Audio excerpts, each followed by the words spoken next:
खनाई असिगिसु सेक्सिनबने सरकारना पिबिरिबा SOP ngakpiu yumdagi chathokpa matamda mask upiu social distancing ngakna mi amaga gi marakta phut taruk lapna laibiu sanitizer sizna biduna khusa toina hamdokpiu haiduna su appeal tawragli hojai tarom gi maka tarakpada landhok sari inspector tayai tarom asigi humpugani thoi suba tangkak mayam puna taminase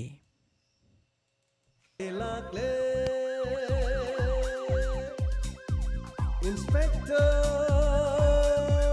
tayai lakle ahan mamakta da lenai du story tabiri basing mujhe emsegur jona taranok chobog loina nai kong nono khorom jari ngasi ju pudona laksari inspector tayai homfogani thoi suba tangka asumna loya bo masak khangda ba miyo singna lambi da mahak po thina fromki masigi matungda mayum da halaki loya pabung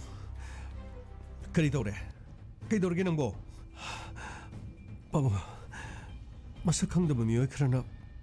lambi da ibulum dona leiramaga akhi club ke kanguna drug phai haibagi damak thangnari bu khulasi da makhogi yum da changduna drug phabi yarosini isabu sopro ha ichabu sopro pabu ai kai sokpa nathi adubu handakisina aroibani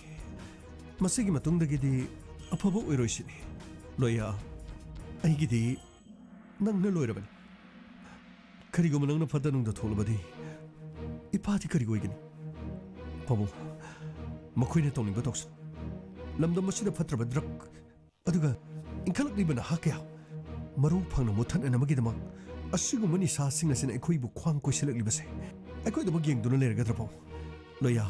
adubudi chumi adubu masigi thabaga sidadi nangumba egumana kari tawgani lamdam masida leriba laikai asida leriba miyam ponumar gyan tadrabadine nanga igana kari tawbungam gadoribano ipagidine ishana loirabani ai ninga sise pambom yamna chongi haiduna lebani asiguma thodoksi thokna boireko machine thakpade matungdasu nongonda yengselakpa yai haba sinine loya pabung ai club ki hansinga iga tanagadi aishu lekai lamda masida sahi yamna nauriba aduga thangnari bu khulasida marang kaina ni safung jelakpadagi tangai fadana lamda masigi ahal laman singi makhada khoina chongthokduna club asi tobugi wani pabung adubu pabung ekhoibu angangi karisu leitana makhoina khutna khara tharaga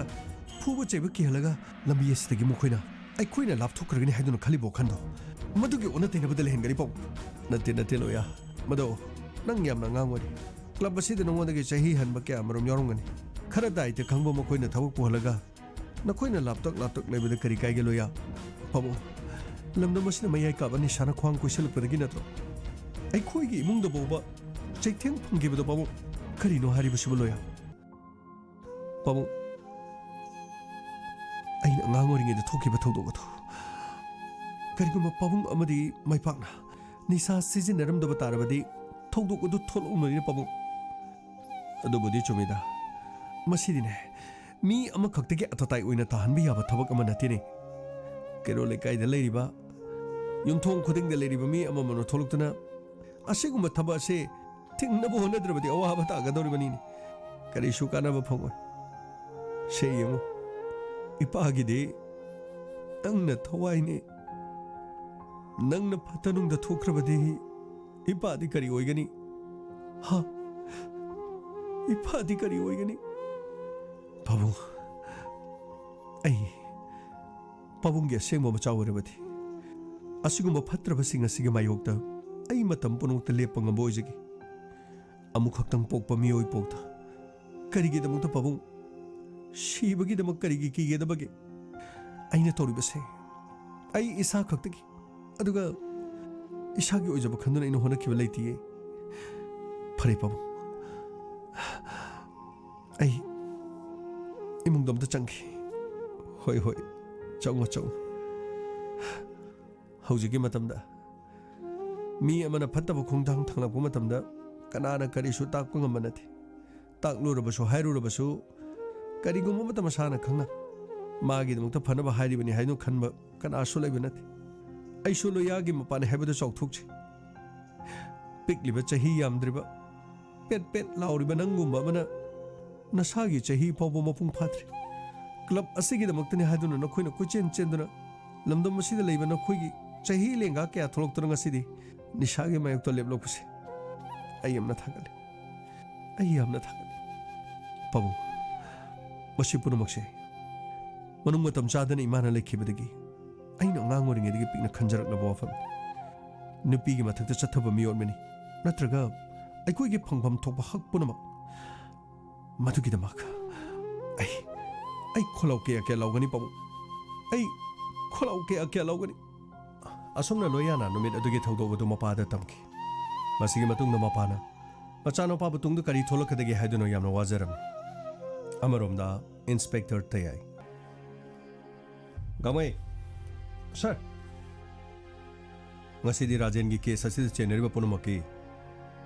makoi gi rimal lokthaba numi lore hauji de makoi gi maral ya jarabani na court ta khoina langkha gadori ba case gi matungina chap chaba chera ga malani akoi court chana ba tawsi aduga akoi gi report se court ta langkha na ba tawsi fagani sir aduga numit tara mangani gi lokap ta leri ba singdu hauji phabu makoi gi machinda makoi gi maral ju ya jabda natana अतोप करी करी वाफम हनिंग बलेरी मकोइने पीके जबान सिंह अदु ओनगदब Lebra हैबदो नखोइ मुना खंगथोनो भनो Phagni sir अदु sir अखोगी sir SI राजन की फिबम मसिबो sir हानदगी रि फन्याम फगले हैबबो वाफम मसिदा office लाखुदि ngomखिरोइद्र sir गामै हौजिगी रि फिबम खरवाल अदुगा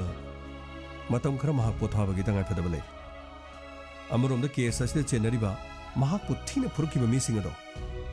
मखोगी चेराक्सु कोना लाउथोक्थ्रि अदुबु case असिगे वरोसिन पुरुकिबदि लेकाय अदुदा लेबा संजयने यामना चावरबु मतेंग फांगदुना मखोगी खुन लेकाय अदुदा आइनि याद्रबा ड्रग्सिंग अदुगा मफम असिदा निसागी मकोन साफम योनफम ओइरे हैबसे पुलिस ता पाउ पिरकिब तासेनमा संजयगी थनादो आइखोने थागतम थै अदु सर संजय हरिब मीदुदी सर माकी बोन सानाबदगी सोखिबने सो हाय सर मागी फिबमदुन करम तौबनो सर कमै फुटबॉल सानाबा पांबा इरमदम सनाले पाकिस्ता क्या मरमने अदुबो सेंबी साबिनबा लेतबा उथोकपिनबा लेतबा मसिगुम बगयादगी फुटबॉल सानाबा सानारो क्या मा अदुगा फुटबॉल खक्तनथि अतोप मसाना क्या दसु लमदम मसिददी सानारो एमना महाना सानारपा होको मतमदा महाकु मतेंग पांगसिंदुना अतुबा मतमदा लेबाक असिगी मिंगचत पुरुकनानबगीदमा कनाना सो होनबा लेथि अखोगी लमदम मसिददी अखनबा सानाबा म चतपदा मी कुन चतखरबसु कुंथ्रा चतखरबसु मना लौरप मियोसिंग अतुतबु मसिंग था मना लौरखिदबा लमदम असिगी माय ngakतुना फिरान हायहेलमसिंग अदो मखोगी दि चनफम लेथि ngasi संजय ने तारिबदा सासे लेकाय लमदम गिनि हायदुना क्लब की ममिंगदा थोलगा फुटबॉल सानाबा थोलुबन अदुबु सानाबदो तुसिनबदगी महाकी मख्वांगदा सोकिबन ख्वांग सोकिबदुदगी ngasi फावबा लायिंग मंगमदना सोइना हाइबा मियोय अमगुम खोइचत चत्तुना लेरिबन अमरोमदा मागी मनाउनुपा लेकाय लमदम मदुदा ड्रग योनबा यामनि हंजेलकदगी ड्रगता ओवरडोस ओइदुना लेखिदबन मसिनियो लमदम मसिदा तौरिबसे मागी थोकपा अंगम मोंगदनी सेमदोकपा चुमथोकपगी वाफमदे लेथि मसिनदी अखोई के लेबाक सिना मांगलोमदा संगसिनबगी महुता ngasi tunglomda hanjelakduna angam set chanaduna mapangan kanba sel paiba tawbung ngam mioi kaya dagi aduguma sana lepak ama oihogadoriban semdokpa yaba matam mit pangba yaba matam haibado chap charabani gamai sir sir athunga na muskalaga nupi maga laglibasi sir magi macha nupi thajiga male sir kadai oh मुस्कला असर लाओ सिदा चंगो कयादा नुसिजख्रबनो चुम फिरान चारबा मसुक मतो फजरबा अदुबु लाइरबा इमुंग मदा पोपदगी मफम मतम चाना माकी ममिद असि यंगबि हौददना खुदुंग थिबसि थोख्रिबनि गमै sir कोर्टसु चेदु लांखलमसे अदुगने अखोई थाजेगी ममिसु येंबा चलसे Phagni sir अदु सर अइबो वाफम अमता करिनो गमय सर अदु सर अनाबा येंबा चलपसे सर कना कना चकदब्रा सर ए कना चलेगिने अखोई सिदगी गाड़ी अमा चलगा लोरे के दोरगे सर गाड़ी दसु थाजगा मुस्कलागसु तोंगदबनी सर गाड़ी अनि चटपद करी काके सर ए करिगिनो गाड़ी अनि चतोइसे कगिनो अतगी नते सर नत्रगा सर अखोई मयाम मरक चटपदुदा भीमो बुदि नमदनी होन निंगबा सर गामई मधुकी कसु थोदोते होय सर अदु सर भीमो दे सुम यहोन निंगबा सर यारे यारे नखोई लोय चलो चलो फगनी सर मुस्कला सर फरे आई वाहिगे नखोई युमदा हुजु ओरिबा फिबमदुगा हायरदिने अइना थाजबसे इंगम गमद्रे थाजगी ममिसि येंबिरुरसि अदुगने मिट योंगबा लोरगा थाजबु पुरगा नंगे युमदा चलो फनी सर अदुगने अइना हायरकांदा नंग अदुम लाकपा यानी अरुबा ड्यूटी लेरकांदने अइ नोंगोंदा अदुम हायरके मतम खरदी नंगी महुतो अइना अदुम याना याना बसिनके थाजना मथंदा युमदा लेबदो अइ नुंगाइबा ngamthi नखोइगी नोम सामदी नखोइगी जिला परिषद ने नमगले होरिदो मखोइना नहान तौरिबो मौंदु अइ कै हनुंगाइबा ngamthi थाजा सर नखोइगी नोम सा अदुगा नहांगी जिला परिषद तुबु हौजिक सिगु मदुदा दुम सर नहानगिदी करिसु थोदोपा पनबा लैत्रे सरना लापिरमदगी नचना वाजरम पुनम हानगुमनदी अमथ तौखिद्रे अदुगा नखोइगी नोमसाददी सर अखोइ नोमसासु हानगुमन दुम लुना तौबिरे ओ फरे फरे अदुदे कोई हॉस्पिटल दा चनब तौसी अइना हाना डॉक्टर तानदना लेरबनी अदुगा टिकेट का लोइना कक्तन लेरबनी चनब तौसी सर कैदोरगे थाजा सर सरना अइगी मिट येंबिगनी हाइबदो मदुगिदमक्ता सरबो यामना थागाचरी अदुबु सर अइगी मिट असिदी अमहनु उगदबा मानद्रे अइनी यामना पिकनिंगेदगी मिट असि उरखिदबनी असुक सांगो मतमसे इन मिट उद्रगा हौजिपु मिट येंगगा अइगी मिट असिबु उखिद्रा सर थाजा कनाना खंगनी मदुगी मरमदो खोइना खंगदना लेरिबदो मरमदो खंगतोगा उरकपसु याय उरक्तबा याय मदु खंगतोगदी करिसु कायदेदना मुस्कला सर सिदम तलो थाजा नंग सिदा सुम फमुको होय सर मुस्कला नखोइगी युमदा नखोइ दम सा होय अदगी नहांगी मिदु करके बेरा लेत्रगसु मतम खरा नंग युमदा दम लेननबदो अदम हनो लॉचंग सुनु वाहिगन थाजा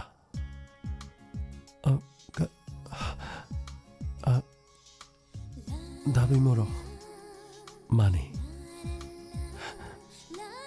चाक चारब्रो चारे होरेन डॉक्टर दे यमदा मिची उरकनी हारदी यामना नुंगाइनी दाबी मो अइगी मिचबु उरकदबा मानब्राने अइगी उरकनी हाइबा थाजद्रे अदु दाबी मो मिट उद्रबे नचला खोइगा मरुप ओइबाबु दाबी मोन पामगद्राने दाबी मो खोइना कोना हिनार ओइदा थाजा करिगे दुमना पुनिंग सोंथना हारिबनु अइना नंगु नुंसिबा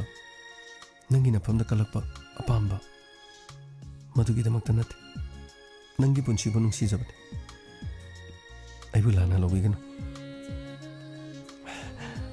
नहानदगी नंबु उरुबु मिकुपतो मथुदगी एदी नंबु निंगसिंगदुना दुमक्ले मफम सिदने अइगी मौ मतौसिदा मयाम लोइना नोकनरबन अदुगा स्टेशन असिदा लेरिबा मी पुनम पुनिंग द नुंसीबगी उहल फाउनरक्तुना मागी मागी तोप अंगपनि अदु थासा करिगुम ngasi sarte age chatuna afaba doctor mago watana ba matamdane uraroi heraklabasu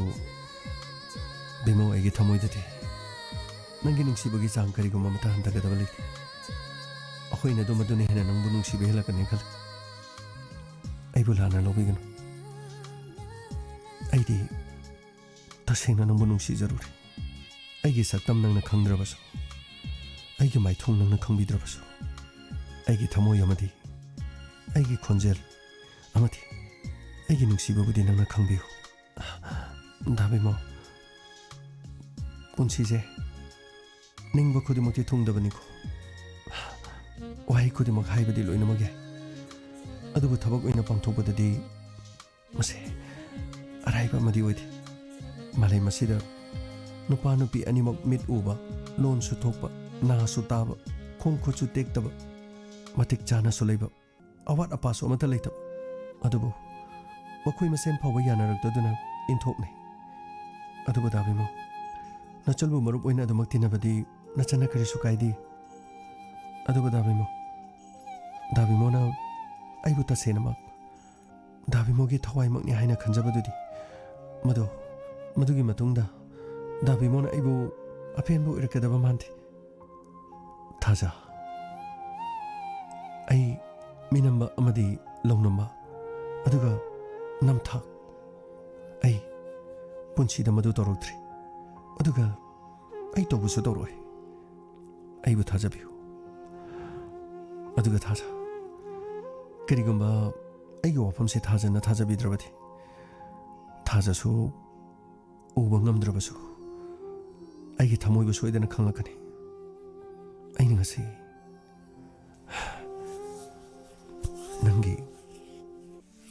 nangi khusasi paiduna hairi aigi nungsibabu karigumba nangna mirai biraba ai karisu waraujuru aduga thajana ibu nungsibiba ngamdrabadi masimatang khangbiu thaja nungdol asida thokliba numit tha thawan mecha malhem asida miyoibu khunai na leriba makai aina leriba makai ai atopa kanata so nungsi haina phungdong sunataki nang khakta aina nungsi jaba nang khakta aigi kalakpa apamba kinati aina nangbu thomosena nungsi bagini asengmane aibu thaja bimo sir oh thajago wari sanaira oh nakhoi lo chalabra hoi sir gangmaira rahola kanano ma layo hospital se gataba adulurga court social ang kakadabni funny sir pare lo chalo gangmaide koro gari thodoroi funny sir thaja leramako hoi dabimo karigino dabimo na ibo suamna nungsi biriba aigi punsida mimana dabi ama urubasinara natraga tasena magi thamoida aibugi nungsibagi mafam ama leiri bazala kayada pangkraba nupi ja hoibagi punsi mana ibo nungsi jai habadi anira khak thenarak pamong mato asina magi thamoidagi thoroklibo hai asina ditale adubu mimana drabi aibu karamna aigumbi amabu matau karamna yati aigi wakal aran mane masi punamak oitok payaroi thaja sir adudi gari tholani lao khoi chana batausi muskala sir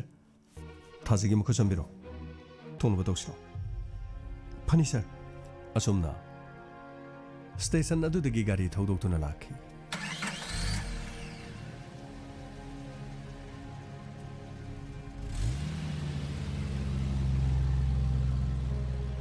amadi doctor gi manakta changkirame amadi थाजबु निंगथीजना doctor अदुनि येंगलामे hello doctor थाजगी फिबम सिबु अमोना मिट उरखिबा याबै मोंग लेब्रा इंस्पेक्टर मसे हाइबदि ngamde अदबु मसी मैजिक अमने अखोई साइंस न तोबु ngamdabase करिगुमा मतमदा ईश्वर की खुदोलना तोबु ngambasu yawi हौजि माहाके लेरिबा मोंग असि मतम यामना कुइमन खिबना फिबम मसिदि खरा थिना सोगली अदबु मसिगी चपचाबा आई मसिगी चपचाबा रिपोर्ट अमा हैदराबाद था थादबा याद्रे अदुगु मदुगी रिपोर्ट अदो आई सोइदना हाइजरके ngaliŋꯩꯒꯤ ꯃꯇꯝꯗ ꯌꯦꯡꯕꯤꯔꯝꯂꯕꯗꯤ ꯈꯔ ꯊꯨꯅ ꯍꯦꯛꯇ ꯎꯕꯁꯨ ꯌꯥꯔꯝꯃꯖꯥꯠꯅꯤ ꯀꯨꯏꯅ ꯅꯝꯁꯤꯟꯈꯤꯕꯁꯤꯅ ꯃꯔꯝ ꯑꯣꯏꯔꯒ ꯃꯥꯒꯤ ꯐꯤꯕꯝꯁꯤ ꯂꯥꯛꯈꯤꯕꯅꯤ ꯗꯣꯛꯇꯔ ꯀꯔꯤꯒꯨꯝꯕ ꯃꯥꯒꯤꯁꯤ ꯎꯔꯛꯄ ꯅꯠꯇ꯭ꯔꯒꯁꯨ ꯃꯤꯠ ꯁꯤꯟꯕꯒꯨꯝꯕꯒꯤ ꯑꯗꯨꯝꯕ ꯈꯨꯗꯣꯡꯆꯥꯕꯗꯤ ꯏꯟꯁꯄꯦꯛꯇꯔ ꯃꯗꯨꯅ ꯈꯤꯇꯪꯗꯤ ꯍꯥꯟꯅꯗꯒꯤ ꯁꯥꯐꯤꯔꯒꯅꯤ ꯑꯗꯨꯕꯨ ꯍꯥꯏꯔꯤꯕ ꯐꯤꯕꯝꯁꯤ ꯁꯦꯝꯄꯜ ꯑꯁꯤꯒꯤ ꯔꯤꯄꯣꯔꯠ ꯃꯁꯤꯒꯤ ꯕꯥꯏꯑꯣꯞꯁꯤ ꯔꯤꯄꯣꯔꯠ ꯂꯥꯛꯇ꯭ꯔꯒꯗꯤ मसिगी चपचाबा रिपोर्ट मा लागदी सोइदना खंगनी याम नुंगारे डॉक्टर अदुदी अखोय मुख थोनो बतौ जरुकी रिपोर्ट तो लापोगे इंगोंदा पाव हेता बिबिरो अदुग अंगांग सिंग असि पुरगा अई दमक सोइदना लाक्सकी याम फारे इंस्पेक्टर थैंक यू डॉक्टर थाजा नंगसु डॉक्टर ना हाइसे तारेदना खितंग नने येंग थोकलमनबदी मिछु उरंगदबा जान अदु एनीवे सिदगिदिने अखोई कोर्ट फाउदुंग चमिनरस कोर्ट इचे दु पिसलुरगा अदुगा नंगी नबुंग मुस्कलागा नखोई एनी पार्किंग फाव थिलगे अदुगा मतम खरा नंगी नबुंग सिगे युमदा लेमिनारो नबुंग सिनो ऑफिस कारक्तबा लाक्तबा करीम त खलुन अइना लोइना फनबा सिनगने दादा दी ईश्वरना थारकपनी दादागी तौबी मलसिबु अखोइना मतौ करमना सिंजगने थाजा आई मीगी तौबीमल खंगनबा आईगी ओइजबा फंगनबा अदुगा आइना मना फंगनबा तौबा नती आई मियोइबा मोइना मियोइबगी मतेंग पांगबा ngamdrabadi आइदी करी तौरगनी मसिदी मियोइबा पुनमंगना तौगदबा थबंगनी लाइरबीना खुनबा हाइबा लेति माना ngamba मौंग मतौ माना ngamba खोंथांग अदुदा मी अदुना मतेंग फंगदबनी मसिबु कौई मी ओइबा अदु नत्रबदी मी ओइबा हाइरुबगी अर्थबु करी लेरिगिन हेलो ससिलो मुस्कला सर आइदी हंदकगी मतंगदा सरना तौबिरिबसे पुरा मंगुमने मुस्कला मदुगी दमतने करीम खलोन नखोइसो हंदोइनी न थेंगिनी लो कोर्ट जनब तोक्से असोमने इंस्पेक्टर तयाय कोर्ट सखी अमदी एसआई राजेन की केस अदुगिदमा जेनरी बिम्यूसिंग अदु नुमित 15 गे रिमांड लौथरकपदु मखोइने पीरिबे स्टेटमेंट अदुगी रिपोर्ट अमा कोर्ट थिंगलक चखिरा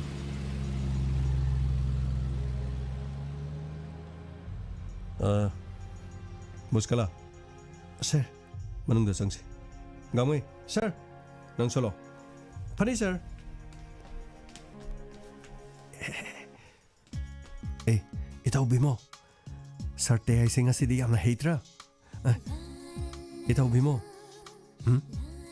सर ते आई से ngasi मागी चांस को पीसे पुरा याबगी वानी रे मबुंग सु कोक थोए आई सु कोक थोए नखो एनी खदा गाड़ी दे लेउ को अदो अखोइ चखरिंगे दे नुसिबो वरी साउगो थाजा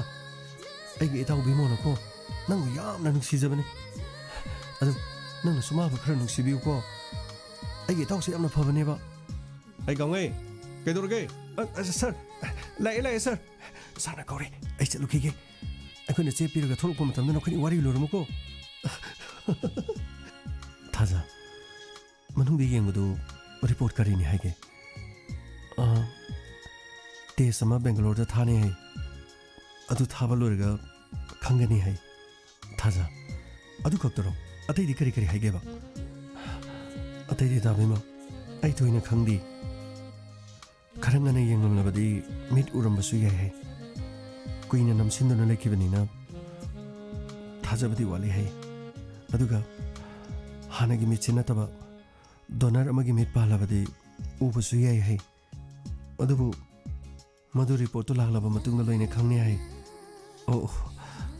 याम नुवारी अदुबु थाजा रिपोर्ट अदुदा पॉजिटिव नेगेटिव मधु लालाबसु पुंची चुपगी मिट असे अदुमक उररो हैरबसु अइना नंबो मिरागे दब लैति अइगु थाजबियो दाबिमो अइगी दिलाइबा गाम फबन अइगुमबी अंगानबो उबो ngamjadrebi mimanadrebi amabu दाबिमो ना नुसिबिबा अइगी दिलाइबा गाम फबन लेबाक चावी दाबिमो बो नुसिबिबा अदुगा दाबिमो नसु खोइदाबा सोइदनमकि सना लेबाकसिदा लेरमखिगनी अइगुमबी मिमानद्रबि अमदा दाबिमो इचम चम मरुप ममगुम खनबा नतना मसिदगी हेना खलानिंगदी थाजा नंसु अइना हाइजरे हाबगी मतिक चाउथोकपा माल होय अइदि नंगोना हाइख्रे अइना नुसिजरिबा अइना नंबु निंगजरिबा नंगना खंबिदबा तारबदी अइ अमु हना नुपि हाइबदो अमाते किंगलु दाबिमो अदुमना हाइबिगनो करिसु लेत्रबि अइगिदमा अदु कन्बा फेरिबदो लोबिरि करिगिनो असिंगमने थाजा अइ नंगु थमोसेनो नुसे अइ करिगिनो खंदे अइबो लानादि लोबिगनो अइगी खुदोंग जाबा थिबगिसु नाथे अदुगा अइना हाइजरिबस अइना हाइजबसिदा करिगुमा नंगना थाजबिदबा तारबदि अइ पुंची चुपा नुपी अमते येंगलोइ अइना हारिबसिनि दाबिमो थाजा सर कोइ लाले गामै सर पार्किंग फाउबा मखोइने से थेनबिरमसि अदुगा अखोइ ऑफिस चनबा तौसि फगनी सर चलो चलो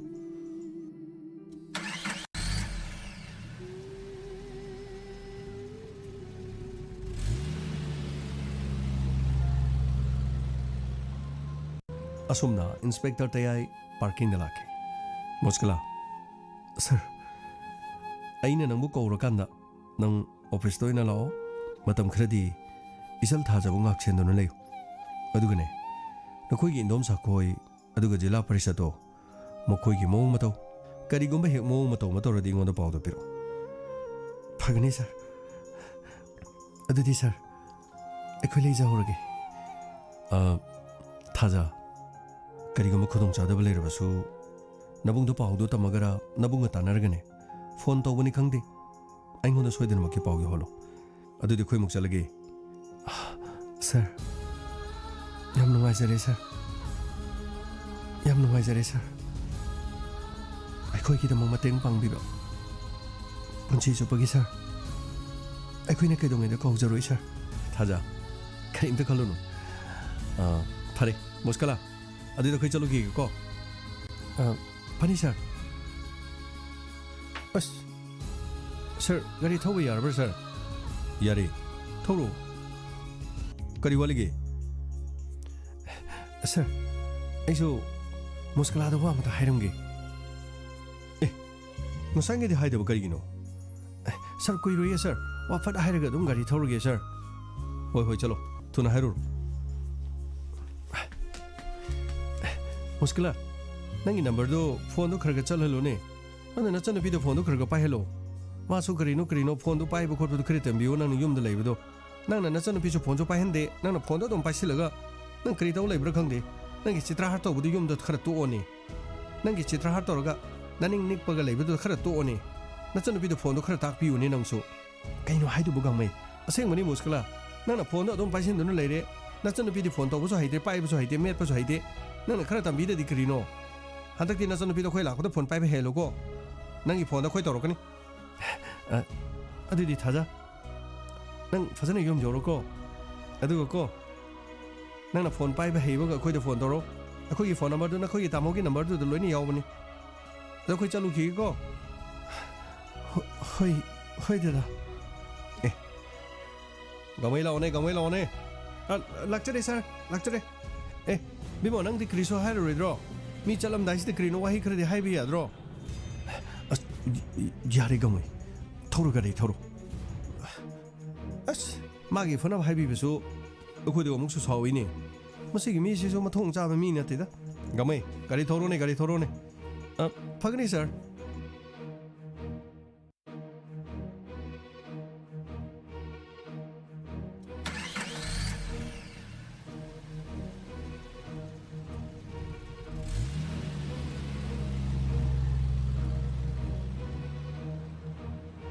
असुमन नुमित निनीरोम हौखिरम अमरोमदा लोया मखोइगी क्लबना ड्रग की मायोक्ता संगसिलप खोंजंग अदुगी मतंगदा मखोइना मथंग मथंग थंगनबु खुल अदुदगी मसिंग यामलबा ड्रग के अमरोम फाखि अमदी मरी लेनबा पुलिस डिपार्टमेंट दा ताकथोकपग लोइनाना एक्शन लोखलहंदुना मियोय खरसु फागलनकी मसिगी मतुंगदा यामना तत्तना असुमना थौदोक असिगी मतंगदा क्लब अदुदा मीटिंग तौकी मीटिंग लोरबा मतुंगदा नुमिदां वाइरम महक क्लबदगी मयुंगी लंबी अदुदा हलखिरम अमदी ममांग थोखिबा थौदोक अदुगा चप मानना लंबी लमहांग अदुदा गाड़ी अमा खामलगा मसक खंगदबा मियोय खरा लेरमकी लोया ऐ लोया ngaiko kari नखोइ कना कनानो करिगिनो ngasi so mafam se mung lerim sigegino nang aikoina haibasi kaina lodrin aikoina haibasi nang sulo loro roisini ngasi digi no mani ni mamangda नंगोंदा खोइना लास्ट वार्निंग थागरम नत्रो नंगोंदा खोइना लास्ट वार्निंग ने हाइखिबे नत्रो नुमिदेदो नराइबो फबने लंबी अदुदा गाड़ी लाकपदगी मी लाखरगो उखरनी खंखरने दना नंगबो मफम अदुदा नंगबो हिंगना थमबसे आइखुगे सोबेने नखुइगे क्लब अदुना कयाम कोइना अहि अफा सागदोरि बनो हौजिति अखुइगे माल चांग पुनमक्सनो खोइना फालबनिना अदुबो नखुइ हौजिकसो मखाताना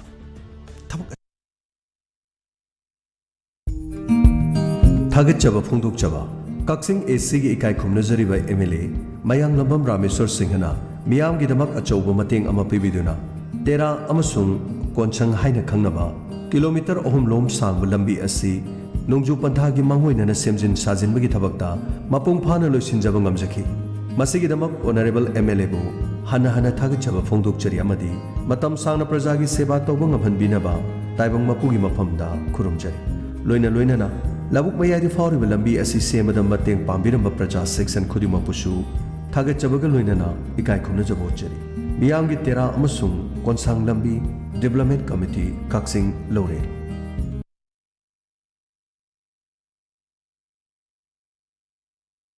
सिदा थवा यावबा हेंजेलकदोरी अदुरबदी अमुरकी मरोल द खुइ मांखरबसु अनिरक सुबददि खुदि फुगतबा यादबने अखोइगी बिजनेस असगी होनबो अदुबु नंगना मरोइना ग्यामनि येतकदोरी नखोइ कना नदे लेरगा मियामांगदा थोनो अदुगा अमममता थोकदुना डिबेट तौनसि नखोइना तौरिबा थबक सिबु अफबा थबकनि हाइगा हेरो आई यामना nganwari अदुबु आइगी लेकाई आइगी लमदमसे मांगबा यादि हाइदुना अखोइसु क्लब यावदुना अहनसिंगी मतुंगी लगा लेकाई लमदमसिदा होरकलिबा नाहाक्या अखोइगुम क्या ड्रग लाइचुदना नमगिदमक अखोइसु कोंथांग असि थांगिबनि मसिबु कयामुग यामना काइबगे अमुक्ता हाइबियुनि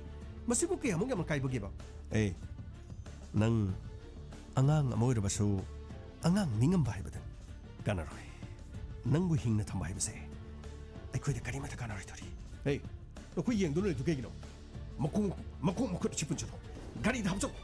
अदुगा चिंथक्ता पुरुबा मतुंगदा पांगतिंगगा फुरगा वारागा फगदमनि कखरो कखरो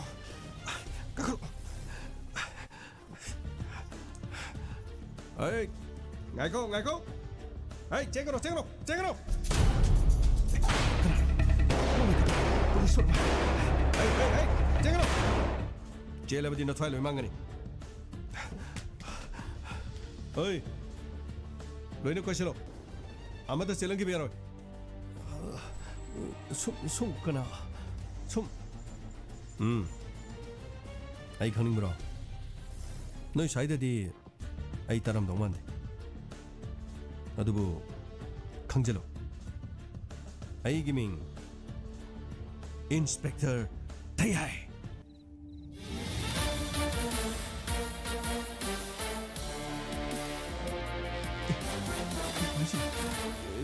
इंस्पेक्टर सर अखोइबु करिगी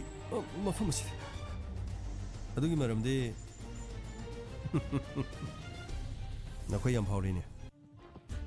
लेकाई लमदम मसिदा नखोइना गुंदा तौबै वानी ngasiदगी नुमित हुमनिगी ममांगदा नत्रो मफम मसिदा मफम मसिदा नत्रो सर करी सर करी सर नो सिने कना नन कना सर हे कुम सर हे सर नखोई आइन द नखोई बु चेराक पीने बगे लेत्रसु नखोई बु अतोप मराल मदा नराल सिजलगा नपुंचे चुपुतु सोइनायनरगा लेगिरो नपुंचे चुपुतु सोइनायरगा लेगिरो थोखिबा थौदोक अदुगी मतुंगदगी अइंगोंदा लोयाना पाउ पिरखि अमदी अदुगा नखोइने याद्रबसु लोयाना लेकाई असिगी मियांगा मानरबा मतुंगदा ड्रग की खोंजंगदा हेना खनसिनकी सोइदनमगी लोयागी पुंसीदा मुखना खुदोंग थिबा थोरकपा याय हेबसे अइना खंग अदुना नुमित अदुदा नुमिदांग वैरम मफम मसिदा लोकेशन ओइखिबा मोबाइल नंबर सिंगदो अइना लोकेशन सिंगथोकपा अदुगा ngasi su nakoi karamba mafam da lei haibase ngasi ya sangappa matamda mafam asida active oiduna leire khangmadagi ai ge loya ga paw faunarga loya bu club to lehelaba matungda ai ge police personnel singa loinana amamba labuk asida pakthaduna khoi bu ngai duna la hayo haujidi kari jingna baleri haujidi kari jingna baleri ge ba हायने sir नखोइबो मनाक नकपो police station सिदा नखोइबो खौरांग नारिबन अदुगा नखोइगी मतिक चाबा चेराक पिबे यानाननबगिदमा नखोइना सा अममम तोइना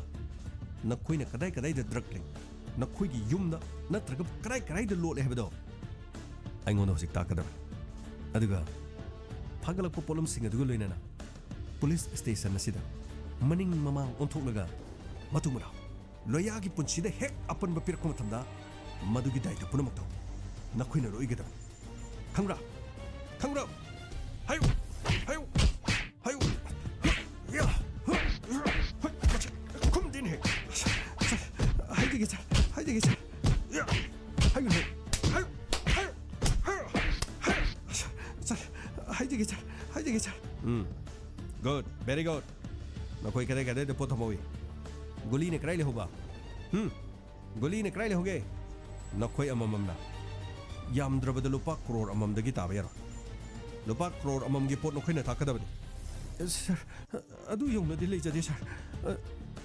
लुपा लाख अमा नि खक्तगिनी sir लेजहौरिबा अतैदि लेजदे sir ए लुपा करोड़ अनि हुम सुदबा यारोने अदु नत्रबदि नरालदु यांगिने नत्रगा नखोंग कापो हाइब्रो हा नखोंग सिदा कापो हाइब्रो सर सिंगमने हाइजरि सर उसिथवैदबा गामै सर मखों मखुचिंगसे थौरीना पुंछलो अदुगा गारीदगी चोंगथरगा चेनखिबा याबा मोंगदो पुंछलो अदुगा मखोंदि पोलुगनो गारीदगी चोंगथरगा चेनखिबा याबा मोंगदो थम अदुगा मखोइने हेक चेनबगा नोंमैना कापतुन हाटकदबनी सर अखोइ करिमत चेंजरो सर अखोइ करिमत चेंजरो ए नांगरो काखरो गारीसे काखरो फगनी sir sir ngasi sarna igi punchi bukan beri sar karigino loya sida kanbiba kanbidaba karino ai khoi police na lerisi karigino mado asumna sijana gadabani nangna matam chana ingonda information pirakudagi ai ngasidi aina makhoi bo phagat pangam legan aduga loya thabuk tawba matamda emotional yamna oigan khara tapthabatam nakoi inkhalakpagi honaba yamna emotional na mangdi henman khidana normal oina chatkadaba thabakta ka hena sokpa yaw maduna miyam punama kari lai mock lynching aduga miyam punama ki hodane pamdaba tonga ba thodok kya tholokui कांगलुक अमगा अमगा नुसिनेदना होनरकुये club के लुचिंगबा अमा अदुगा मियाम के लुचिंगबा हाइबसे मुथोंना लुख्रबा नंदी सही सु यामना नौरी नंगु मैं खलगलिबा ngang amana निशागे मायोक्ता लेकाय असिदा अखोई करिगुम खरा तौदबा यादे हाइदुना नखोइना चोंथोरगलिबसे आई यामना नुंगाइबा फावी अदो आई नखोई पाबुंदु उनरमद्रे पाबुंदा नंगना होरेन फजना तंबिरो अदुगा पाबुंदो अइना सु सोलई हाइदना नंगना तंबियो अदुगने आई नोमा लाके फगनी सर बुई काय कोमना जबोचरी लोया खरा चेक्सिना लेयो सिदा कोइना पुरिबसिंग सिदिने अमुक खना नंगोदा खुदोंग थिबा थोलो आइबु थाजो आई चलुखिगे को फगनी सर थैंक यू सर गांगमाई सर मखोइगी पुलिस स्टेशन दुदा अमुक चंग अदुगा थौना फबसिंग से मफम अदुदा सिनेरमसे फगनी सर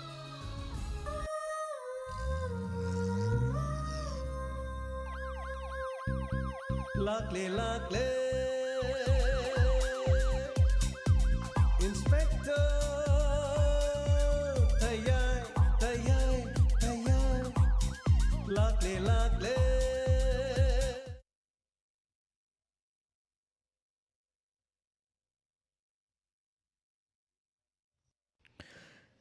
हौजिक ताबिख्रे इंस्पेक्टर तयाई थौरम असिगी हंजनबा